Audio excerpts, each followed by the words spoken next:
नमस्कार शेतकरी मित्रांनो, आज 11 जून रोजीचा संपूर्ण महाराष्ट्र राज्याचा हवामान अंदाज आपण पाहणार आहोत। तसेच देशामध्ये नेमकं वातावरण कसं आहे व मान्सूनची चाल कशी आहे आपण हे सविस्तररित्या पाहणार आहोत। तरी जर तुम्ही आपल्या YouTube चॅनलवर नवीन असाल तर चॅनलला आत्ताच सबस्क्राइब करा, जेणेकरून तुम्हाला या लाईव्हच्या माध्यमातून सविस्तर हवामान अंदाज पाहायला मिळतील व नवीन येणारा व्हिडिओ सबस्क्राइब केल्यानंतर सर्वात अगोदर पाहायला मिळेल। तर शेतकरी मित्रांनो, जर आपण देशभराचा विचार केला तर उत्तरेला जे टेम्परेचर आहे ते टेम्परेचरच्या प्रभावामुळे राज्यामध्येही विदर्भ असेल, मराठवाड्याचा जो भाग आहे, उत्तरेकडील जो भाग आहे म्हणजेच मराठवाडा आणि विदर्भाचा जो सीमावर्ती भाग असेल या भागामध्येही तापमान आपल्याला पाहायला मिळेल। तापमान वाढ ही येणारा अजून एक दिवस अशीच राहण्याची दाट शक्यता आहे। याचबरोबर उत्तरेकडून जे वारे येत आहेत, विंड सर्क्युलेशन येत आहे, याच्या प्रभावामुळे ही राज्यात जर पाहिलं तर राज्याचाही प्रेशर जे आहे ते प्रेशर अतिशय जास्त प्रमाणामध्ये वाढलं आहे। जवळपास 1010 एवढं प्रेशर आहे। जसं जसं प्रेशर कमी होईल तसं तसं मान्सूनला गती मिळण्यास सुरुवात होणार आहे। म्हणजेच वाऱ्याची दिशासत्र आपण जर पाहिलं तर उत्तरेकडून जे उष्ण वारे येत आहेत यामुळे राज्यभरामध्ये मान्सून हा स्थगित झाला आहे। याचबरोबर तापमानामध्ये वाढ झाली। याचबरोबर बंगालच्या उपसागरामध्ये या ठिकाणी एक कमी दाबाचा म्हणजेच एक सर्क्युलेशन तयार होत आहे आणि या सर्क्युलेशनचं जे वारं आहे ते वारं पूर्वोत्तर भारत या भागांमध्ये हळूहळू जाण्यास सुरुवात होत आहे। म्हणजेच मान्सून हा इकडून आगेचूक करण्याची ही दाट शक्यता आहे।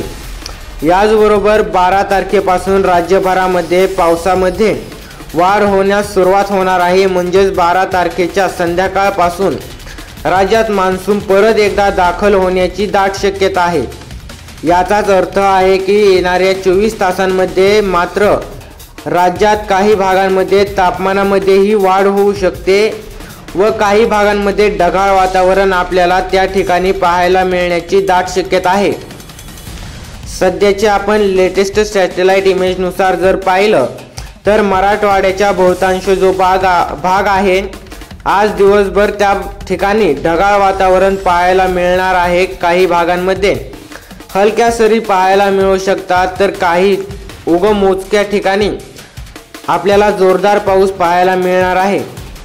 सध्याचं जर पाहिलं तर संभाजीनगर असेल, जालना, हिंगोली, परभणी, नांदेडचा जो उत्तर भाग आहे या भागामध्ये कदाचित 1 ते 2 ठिकाणी आपल्याला हलक्या ते मध्यम पावसाच्या सरी पाहायला मिळण्याची दाट शक्यता आहे। याचबरोबर वाशिम असेल, अमरावती दक्षिण भाग, तसेच बुलढाण्याचा दक्षिण भाग असेल, याचबरोबर यवतमाळचा पश्चिम भाग, नागपूर, भंडारा, गोंदिया, चंद्रपूर हा जो पट्टा असेल या भागामध्येही ढगाळ वातावरण पाहायला मिळत आहे आणि वाऱ्याचा जो वेग आहे त्या ठिकाणी जास्त राहण्याची शक्यता आहे। काही भागांमध्ये फक्त हलक्या स्वरूपाचा पाऊस आपल्याला पाहायला मिळणार आहे। तसेच पश्चिम महाराष्ट्राचा जर विचार केला तर सांगलीचा काही भाग आहे 1 ते 2 सरी आज या भागांमध्ये पाहायला मिळतील आणि जोरदार सरी देखील आपल्याला पाहायला मिळण्याची दाट शक्यता आहे। साताराचा जो भाग आहे त्यामध्ये जोरदार पाऊस पडण्याची शक्यता आहे। अहिल्यानगर असेल आणि धुळे, जळगाव या भागामध्येही ढगाळ वातावरण पाहायला मिळत आहे। याचबरोबर येणाऱ्या 24 ते 48 तासामध्ये राज्यात पावसाचा जोर वाढणार आहे। आपण जर विचार केला तर येणाऱ्या 24 तासात पावसामध्ये थोडी वाढ होण्याची शक्यता आहे। येणाऱ्या 24 तासात जर पाहिलं तर कोकणचा जो दक्षिण भाग आहे तो दक्षिण संपूर्ण भाग, रत्नागिरी, सिंधुदुर्ग या भागामध्ये येलो अलर्ट जारी करण्यात येईल। या भागांमध्येही पावसात थोडी म्हणजे हलकी वाढ होण्याची शक्यता आहे। याचबरोबर पश्चिम महाराष्ट्राचा जो भाग आहे पाहायला गेलं तर सोलापूर असेल, सांगली असेल, साताराचा पश्चिम पूर्वेकडील भाग असेल, पुण्याचा पूर्व भाग, दक्षिण भाग असेल आणि अहिल्यानगरचा दक्षिण भाग या पट्ट्यामध्येही हलक्या स्वरूपाचा पाऊस आपल्याला येणाऱ्या 24 तासांमध्ये पाहायला मिळणार आहे। तसेच आपण घाटमाथ्याच्या भागामध्ये पाहिलं तर ढगाळ वातावरण पाहायला मिळू शकतं। कोल्हापूरचा जर पाहिलं तर कोल्हापूरचा जो घाटमाथीचा भाग आहे या भागामध्येही हलक्या सरी पाहायला मिळण्याची दाट शक्यता आहे।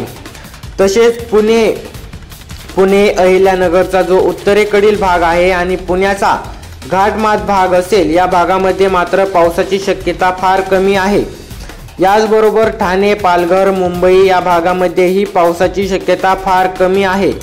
उकाड्याचा त्रास त्या ठिकाणी आपल्याला पाहायला मिळणार आहे। मात्र लवकर या भागामध्येही पावसाचा जोरदार आगमन होणार आहे।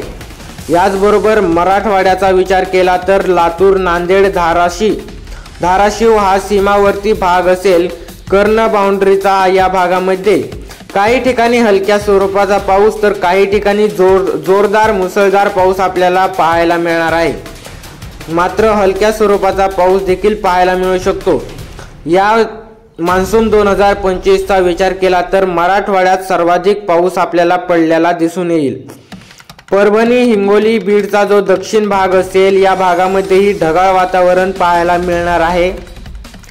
उत्तरेचा जर विचार केला तर जालना, संभाजीनगर असेल।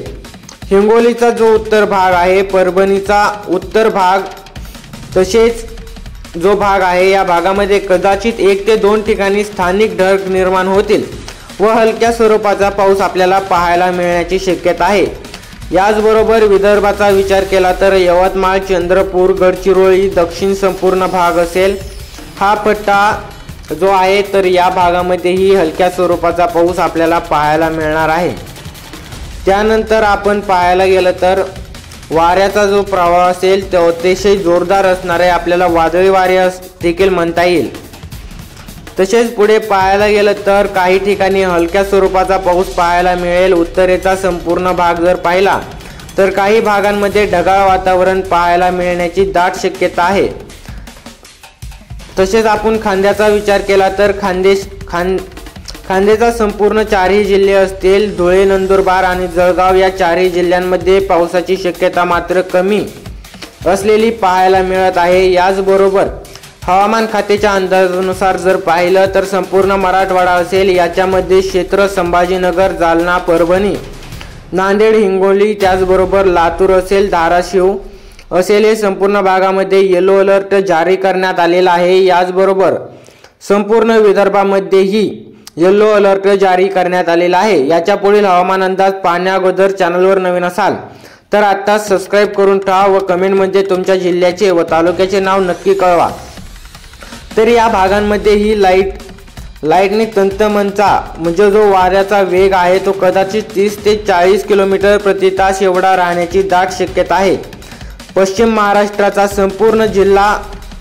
महाराष्ट्रातील जे संपूर्ण जिल्हे आहेत तिथे फक्त कोल्हापूरचा घाटमधील भाग आणि सिंधूचा दक्षिण भाग असेल या भागामध्ये कोणताही अलर्ट जाहीर करण्यात आलेला नाही। मात्र त्या ठिकाणी आपल्याला पाऊस पाहायला मिळू शकतो। याचबरोबर सांगली, कोल्हापूर, सातारा असेल, याचबरोबर सोलापूर असेल, पुणे घाटमाथीचे भाग, तसेच नाशिक आणि अहिल्यानगर नाशिकचा दक्षिण भाग असेल या भागामध्येही येलो अलर्ट जारी करण्यात आलेला आहे। या भागामध्येही हलक्या स्वरूपाचा पाऊस पाहायला मिळण्याची दाट शक्यता आहे। याचबरोबर रायगड असेल आणि रत्नागिरी असेल या भागामध्येही येलो अलर्ट जारी केला आहे। या भागामध्येही पावसाची शक्यता अधिक आहे। मात्र ठाणे, मुंबई, पालघर, नाशिकचा उत्तरेचा भाग, घाटमाथचा भाग असेल, धुळे, जळगाव या भागामध्ये कोणताही अलर्ट नाही। मात्र 1 ते 2 ठिकाणी आपल्याला हलक्या ते मुसळधार स्वरूपाचा पाऊस पाहायला मिळू शकतो। त्या ठिकाणी पाहायला मिळण्याची दाट शक्यता आहे।